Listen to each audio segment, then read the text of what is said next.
देखो, drawing, sketching, art, ये सब डिजाइन का एक बहुत इंपॉर्टेंट पार्ट है, लेकिन ये सिर्फ डिजाइन सुंदर बनाने के लिए नहीं है। ये चीजें डिजाइन के एक्चुअल फंडामेंटल्स में आती है। और जरूरी नहीं है कि तुम बहुत सुंदर सुंदर ड्राइंग पेंटिंग्स ही बनाओ। जरूरी ये है कि तुम ये समझो कि कोई भी चीज क्यों बनाई हुई है। लाइंस की थिकनेस से लेकर शेडोज कितनी डार्क है, कॉर्नर्स पॉइंटेड बनाना है कि थोड़े राउंडेड बनाना है, ब्राइट कलर्स यूज होंगे या सटल कलर्स यूज होंगे। एक्चुअल में हमें ये सब चीजें समझनी है। और तुमने ये फंडामेंटल स्ट्रॉन्ग कर लेना, तुम्हारा करियर लंबा टिकेगा। अगर तुमको लोगोज बनाना है, एनिमेशन बनाना है, प्रोडक्ट डिजाइन करना है, फिल्म डिजाइन करनी है, the baseline is shift your perspective from what to why. मैंने अभी के लिए ये सब 5 फेजेस में डिवाइड करा है। फेज 1 से शुरू करते हैं, बिल्कुल स्क्रैच से। फेज 1 लाइंस एंड बेसिक्स, सबसे बोरिंग है लेकिन सबसे इंपॉर्टेंट है। हमें यहाँ पे सिर्फ ये नहीं करना है कि कितने टाइप्स की लाइन बना ली, स्ट्रेट बना ली, डायगोनल बना ली, हॉरिजॉन्टल, वर्टिकल, ये सब नहीं। ये सब प्रैक्टिस में ऑफ कोर्स करना है, लेकिन समझ के करना है कि हॉरिजॉन्टल लाइन क्यों बनाई है, वर्टिकल लाइन क्यों बनाई है, थिक लाइन क्यों है, थिन लाइंस क्यों है, तुम्हारी लाइंस कितनी कॉन्फिडेंट शो हो रही है। क्योंकि एक थिक लाइन है ना, वेट कम्युनिकेट करती है। एक थिन लाइन है तो वो डेलिकेसी दिखाती है। अगर तुम्हारी लाइन शेकी है तो वो अनसर्टेनिटी दिखाती है। अगर तुम्हारी लाइन एकदम क्लीन है, एक बार में बन रही है, तो सामने वाले को समझ आएगा कि तुम्हारे हाथ में कंट्रोल है। अब इसमें प्रैक्टिस क्या क्या करना है? Horizontal line, vertical lines, diagonal, long lines, short lines, line pressure, heavy pressure, slow lines, fast lines. इनसे स्टार्ट करो। फिर टाइप्स ऑफ लाइंस बनाना, मतलब कर्व्स वाली, जिगजैग वाली, बहुत सारी तरह की, जितने तरीके तुम्हें मिले। अब बेसिक फॉर्म्स, उसमें 4 सबसे इंपॉर्टेंट है, क्यूब, सिलेंडर, कोन और स्फेयर। तुम किसी भी चीज को लिटरली इन 4 शेप्स में डिवाइड कर सकते हो। बॉटल है, वो सिलेंडर जैसी है। चेयर है, उसको क्यूब्स और सिलेंडर्स में डिवाइड कर सकते हो। एप्पल को 2 स्फेयर्स में डिवाइड कर सकते हो। बनाना है, वो एक तरह का सिलेंडर ही है। अब तुम्हें प्रैक्टिस कैसे करनी है? कोई भी एक फॉर्म लो कि क्यूब है, तो उस क्यूब से कितने तरह के ऑब्जेक्ट्स बन सकते हैं। तुमको अभी पूरे ऑब्जेक्ट्स नहीं बनाना है, उस ऑब्जेक्ट को ध्यान में रख के क्यूब्स बनाना है। और वो भी 3 तरीके से, एक 2D बनाना है, एक 3D बनाना है और एक 3D शेडिंग के साथ। बेसिक शेडिंग, तुमको सिर्फ आइडिया लेना है कि कहाँ पर डार्क शेडिंग होगी, कहाँ पर लाइट शेडिंग होगी। सुंदर बनाने पे फोकस मत करो। अब इसी में तुमको डिफरेंट एंगल से भी बनाना है, फ्रंट, साइड, 3/4, सब तरीके से। ऐसा बाकी सारे फॉर्म्स के साथ भी करना और फिर फॉर्म्स के कॉम्बिनेशन के साथ भी करना। देन फेज 2, इसमें आएगा शेडिंग और टेक्सचर्स। अब शेडिंग से ना तुम सिर्फ ड्रॉइंग्स को बहुत सुंदर नहीं बना रहे हो, उसको बहुत डार्क करने के लिए शेडिंग नहीं कर रहे हो। शेडिंग लाइट को डिस्क्राइब करने के लिए होती है। तुम सिर्फ शेडिंग सीख लो और तुमको ये समझ नहीं आया कि किस टाइम पे कैसी शेडिंग करनी है, तो फिर कोई मतलब नहीं है। तो वही चीज पहले समझो कि क्यों बनाना है, क्या बनाना है, वो सब तो तुमको पता चली जाएगा। और ये चीज क्यों इंपॉर्टेंट है? क्योंकि शैडो से हम समझ सकते हैं कि लाइट कितनी स्ट्रॉन्ग है या कितनी डिम है। अगर डार्क शैडो है, मतलब लाइट का सोर्स भी पास में और एकदम ब्राइट है या स्ट्रॉन्ग है। अगर तुम्हारी शैडो के एजेस एकदम सॉफ्ट है, मतलब लाइट थोड़ी सी दूर है। तो ये सब चीजें समझनी है। अब इसमें टाइप्स ऑफ शेडिंग्स भी आ जाती है, हैचिंग, क्रॉस हैचिंग, ब्लेंडिंग आ जाती है, नॉर्मल, पेंसिल, रेंडरिंग, ये सब चीजें। और इसको प्रैक्टिस भी ऐसे ही करना है। तुमने जो फॉर्म्स बनाए हैं उसमें डिसाइड करो कि लाइट का सोर्स कहाँ है, पास है कि दूर है। उस हिसाब से शैडो कैसी बनेगी वो सीखो। उसके बाद है टेक्सचर। और टेक्सचर मतलब होता है कि कोई भी सरफेस कैसी फील हो रही है। तुम्हें वो ऑब्जेक्ट देख के समझ आना चाहिए कि वो किस मटेरियल का बना हुआ है। अगर वो प्लास्टिक है तो अलग शेडिंग होगी, स्टील है तो अलग शेडिंग होगी, एक्सेट्रा। और ये सिर्फ अपने ऑब्जेक्ट्स को लुक्स देने के लिए नहीं होती है, ये हम सामने वाले को इन्फॉर्मेशन कम्युनिकेट कर रहे हैं कि उसका मटेरियल क्या है, जो ऑब्जेक्ट है वो फील कैसा होता है। तो जब टेक्सचर प्रैक्टिस कर रहे हो तब ये मत सोचो कि मैं इतने तरह के बना लेती हूँ। ये ध्यान में रखो कि कोई भी सरफेस स्मूथ क्यों है, रफ क्यों है, मटेरियल समझ आ रहा है कि नहीं आ रहा है। ओके, अब इसमें प्रैक्टिस क्या क्या कर सकते हो? वुड के textures, metal, fabric, stones, roughness, smoothness, इन सब के ऊपर कोई भी एक ही ऑब्जेक्ट लो और उसको 3 अलग अलग मटेरियल में शेड करके देखो कि सिर्फ शेडिंग से मटेरियल समझ आ रहा है कि नहीं आ रहा है। और इसको भी बहुत डिटेल में नहीं करना है, तुम्हें क्विक स्केचिंग सीखनी है जिसमें बहुत सारी डिटेल्ड शेडिंग स्केचिंग होती है। क्विक रेफरेंसेस ढूंढना जिसमें 1 या 2 मिनट में तुम शेड करके बता दो कि मटेरियल कैसा है। इसके बाद फेज 3 है, which is human figures in anatomy. मुझे पता है कुछ लोगों के लिए ये बहुत ही मुश्किल लगता है, लेकिन अगर एकदम बेसिक से स्टार्ट करोगे ना तो इतना मुश्किल नहीं लगेगा। थोड़ी मेहनत करनी पड़ती है पर हो जाएगा। इस वाले फेज के लिए एक 3 लेवल रूल है। लेवल 1 डिटेल्ड बनाना है, सारी डिटेल्स दिखनी चाहिए। लेवल 2 मीडियम डिटेल्स, मतलब आधी अधूरी। और लेवल 3 लाइंस ओनली, सिर्फ लाइन से जो बनेगी। और हर लेवल को कम से कम 2 या 3 एंगल्स में बनानी है तुमको, फ्रंट व्यू से, साइड व्यू से और 3/4 व्यू से। ऊपर नीचे वाला भी ऐड कर लेना, क्योंकि अब एग्जाम में कैसा क्या आ जाएगा या तुम्हें कैसी रेफरेंस चाहिए, कौन सा एंगल तुम्हें कहाँ यूज में आ रहा है, तुम्हें पता नहीं चलेगा। तो सारा प्रैक्टिस करना। इसमें सबसे पहले आईज से शुरू करना, क्योंकि तुम्हारे फेस के लिए आईज तुम्हारा बहुत इंपॉर्टेंट पार्ट हो जाता है। आईज तुम्हारी पूरे के पूरे एक्सप्रेशंस कैरी करती है। और आईज सिर्फ आंखों में खत्म नहीं होगी। आंखों के आसपास लाइंस कैसी है, कोई झुर्रियां दिख रही है कि नहीं दिख रही है, वो आंख किस एज के लोग के लिए बना रहे हो, मतलब अगर बच्चा है तो उसकी आंखें कैसी दिख रही है, अगर कोई सीनियर सिटीजन है तो उनकी आंखें कैसी दिख रही है, कौन से जेंडर की आंखें कैसी दिख रही है। मतलब बहुत ज्यादा डिफरेंस नहीं होता है, बहुत छोटी छोटी सी डिटेल्स का फर्क होता है, पर वो छोटी छोटी डिटेल्स बहुत ज्यादा मैटर करती है। अब मैं तुमको इसमें वो लेवल्स का एग्जांपल देती हूँ। डिटेल्ड आई कैसी होगी, जिसमें आई लैशेस भी है, आइरिस बनी हुई है, हाईलाइट्स बनी हुई है, स्किन फोल्ड्स बने हुए हैं, मतलब सारी चीजें इंक्लूड करिए। सेमी डिटेल्स जो लेवल 2 है वो कैसी होगी, उसमें बेसिक शेप होगा, बहुत कम लैशेस होगी,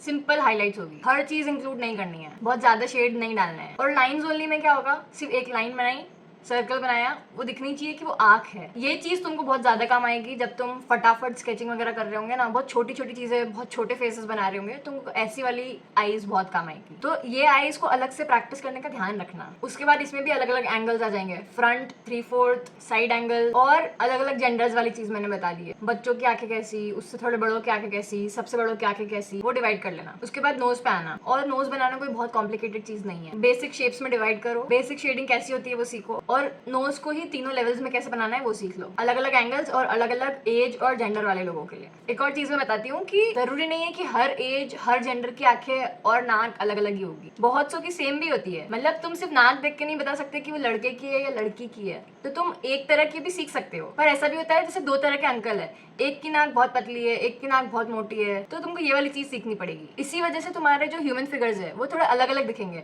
नहीं तो सारे ह्यूमन फिगर्स एक ही तरह के दिखेंगे। उसके बाद आ जाना माउथ पर, थोड़ा सा कॉम्प्लिकेटेड है, पर तुमको हर जगह दांत नहीं बनाने होंगे, तुम्हें हर जगह दोनों लिप्स भी नहीं बनाने होंगे, तुम सिर्फ अपर लिप बनाओगे उसमें भी हो जाएगा। माउथ बना रहे हो तो नीचे की शैडो बनाने का ध्यान रखना, स्माइलिंग माउथ, न्यूट्रल माउथ या सैड है, माउथ के आसपास की लाइंस कैसी है, वो सब इसी में आएगा। कान बनाने को मैं इतना ज्यादा इंपॉर्टेंस नहीं देती, कान बनाने में तुमको सिर्फ एक या दो तरीके के सीख लो कि वो सब जगह काम कर जाएंगे। और अगर तुमको कान नहीं बनाना है तो वहाँ पे बाल बना दो, सिंपल, कान का झंझट ही खत्म। ये सब चीजों से तुम्हारा फेस कंप्लीट हो जाएगा। फुल एनाटॉमी कंप्लीट नहीं होगी, सिर्फ फीचर्स कंप्लीट होंगे। उसके बाद हैंड्स और लेग्स बहुत इंपॉर्टेंट पार्ट है और बहुत लोग अवॉइड करते हैं। तुम बहुत सी जगह अवॉइड कर भी सकते हो कि हाथ पॉकेट में बना दिया या हाथ में कुछ बैग दिखा दिया तो बैग ही दिख रहा है, हाथ कम ही दिख रहा है, लेकिन सीखना, वो भी सीखना। अगर पॉकेट में है तो हाथ कैसा दिख रहा है, अगर बैग पकड़ रखा है तो हाथ कैसा दिख रहा है, बच्चों के हाथ कैसे दिख रहे हैं, बड़ों के हाथ में थोड़ी डिटेल्स होती है, बच्चे के हाथ गोल गोल होते हैं, कुछ जगहों पे हाथ बहुत ज्यादा ही दिखता है। अगर कोई ऑब्जेक्ट हाथ में होल्ड कर रखा है तो तुमको फिंगर्स वगैरह सबकी एनाटॉमी सीखनी करनी पड़ेगी, तो वो सब चीजें उसमें आई। लेग्स के लिए भी सेम ही है, अगर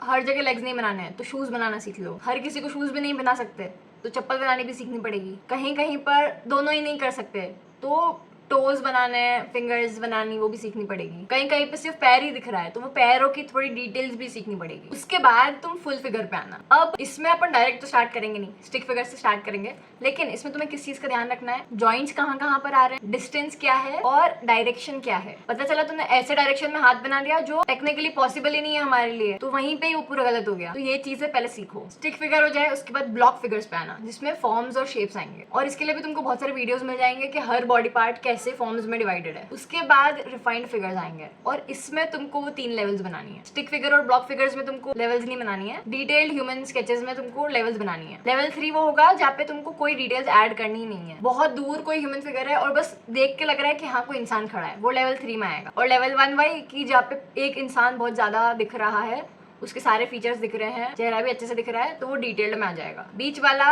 इसके बीच का समझ लेना। अब इसमें तुमको स्टैंडिंग, सिटिंग, वॉकिंग, रनिंग, किसी ऑब्जेक्ट के साथ सारी चीजें कवर करनी पड़ेगी। इसमें अलग अलग जेंडर्स भी आ जाएंगे। तो देखो बहुत कॉम्प्लिकेटेड मत करना, हर एक जेंडर के लिए, हर एक एज ग्रुप के लिए 2 या 3 सीख लेना, वो 2-3 सीख के रट लेना। अगर कोई 4 साल का लड़का है तो तुम उसको कैसे बनाओगे, वो 2 या 3 तरीके सीख लेना, और वो 2-3 तरीकों में से क्वेश्चन में तुमको जो लगे कि हाँ ये वाला बनाना चाहिए वो बना देना। ऐसे करके तुमको मुश्किल से 15-20 तरह के ह्यूमन फिगर्स सीखना पड़ेंगे।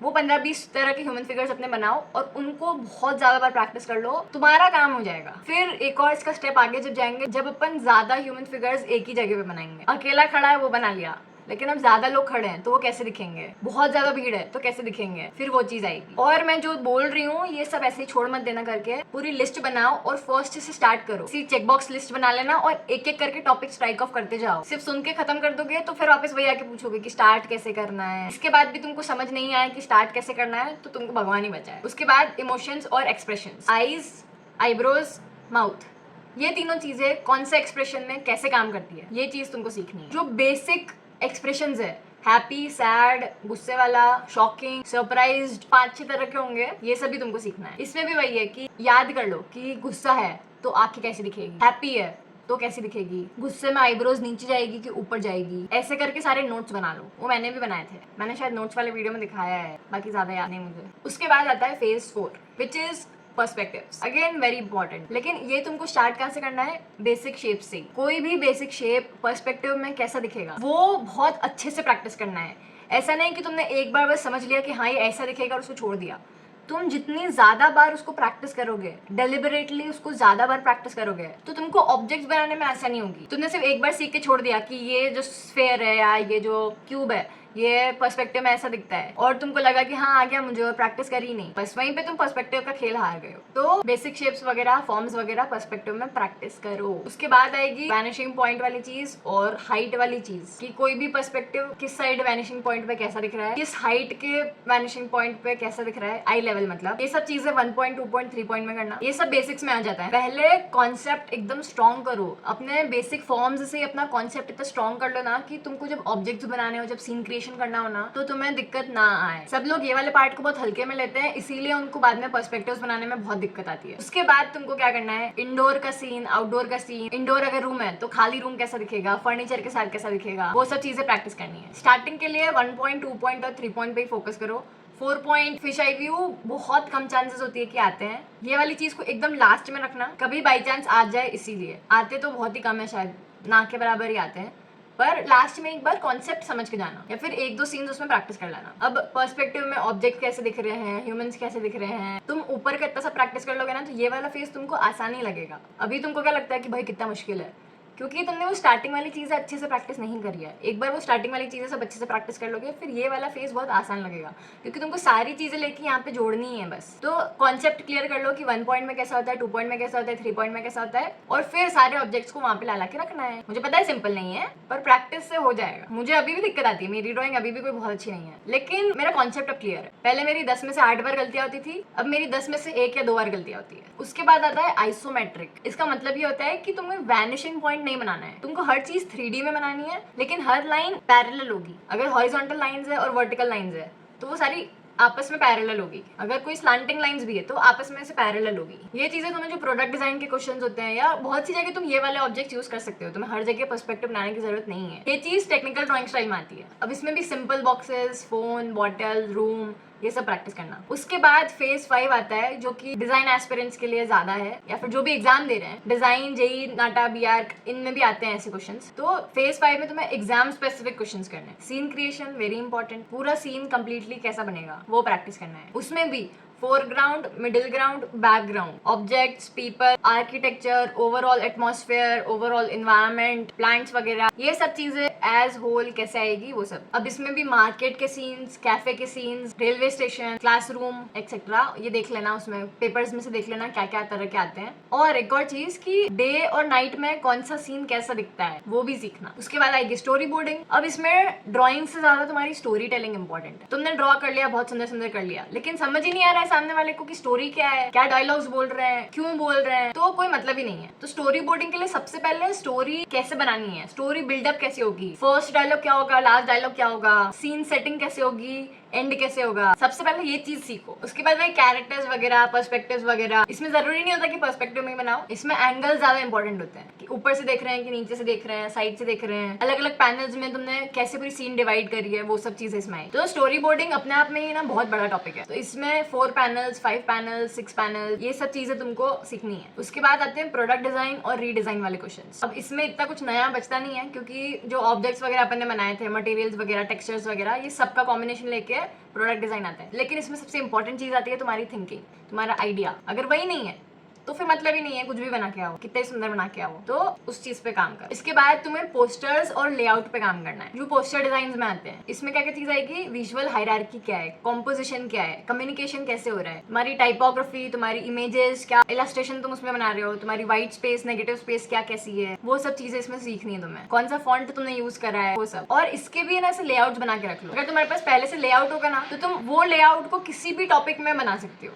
जैसे समझ लो ये पेज है, उसमें यहाँ पर मैं टाइटल बनाऊंगी, यहाँ पर इमेज बनाऊंगी, यहाँ पे ऐसे लिखूंगी, यहाँ पे ये कलर यूज करूंगी, यहाँ पे ये फॉन्ट यूज करूंगी, तो वो अलग अलग तरह के लिए, जैसे अगर हैप्पी पोस्चर है तो कौन सा फॉन्ट यूज करूंगी, कोई इन्फॉर्मेटिव पोस्चर है तो कैसा फॉन्ट यूज करूंगी। तो वो सब चीजें पहले से याद रख लो, पहले से सीख लो, ताकि तुमको एग्जाम टाइम पे ध्यान रहे कि अच्छा इन्फॉर्मेटिव पोस्चर है, मुझे ये वाला फॉन्ट यूज करना है। अब तुमने मेन सब चीजें लगभग सीख ली है, अब तुम्हें क्या करना है कि तुम्हें फिलर चीजें जो होती है ना वो सीखनी है। फिलर चीजें मतलब कोई भी तुमने सीन बनाया, अब वो खाली खाली लग रहा है, तो तुम क्या ऐड कर सकते हो, plants, lamps, benches, sky, wires, lights, tables, chairs, ये सब चीजें तुम्हें नोट्स में ऐसे बनानी है कि एक रूम ले लिया, उसमें तुम क्या क्या फिलर चीजें यूज कर सकते हो। रेलवे स्टेशन ले लिया, उसमें क्या फिलर चीजें यूज कर सकते हो। तो उन सब की एक लिस्ट बना लेना, और फिर तुम्हें प्रैक्टिस तो तुम पहले ही कर लोगे, लेकिन एक लिस्ट बना लोगे तो तुम्हें ध्यान रहेगा कि अच्छा रेलवे स्टेशन है, मेन चीज बना ली, अब जो खाली खाली जगह है उसको भरने के लिए मैं ये चीजें बना सकती हूँ, ऐसे करके। अब इसके बाद मुझे ये मत बोलना कि स्टार्ट कैसे करना है, ये सॉर्ट ऑफ रोड मैप ही है, ये स्टार्ट करो, प्रैक्टिस करो।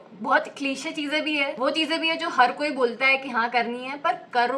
नोट्स बनाना स्टार्ट करो, एक टॉपिक लो, एक टॉपिक अच्छे से करो, दूसरे टॉपिक पे जाओ, अच्छे से करो एंड कंटिन्यू इट। थोड़ा टाइम टेकिंग है लेकिन बहुत इफेक्टिव है, तुम्हें बहुत हेल्प करेगा। ये सारे टॉपिक्स तुम कवर कर लोगे, अच्छे से प्रैक्टिस कर लोगे, तो तुम्हारी प्रिपरेशन बहुत हद तक कंप्लीट हो जाएगी। इसके बाद काय पे वीडियो बनाना है बता देना मुझे, अभी थोड़ा टाइम कम मिल रहा है but I try. Bye bye.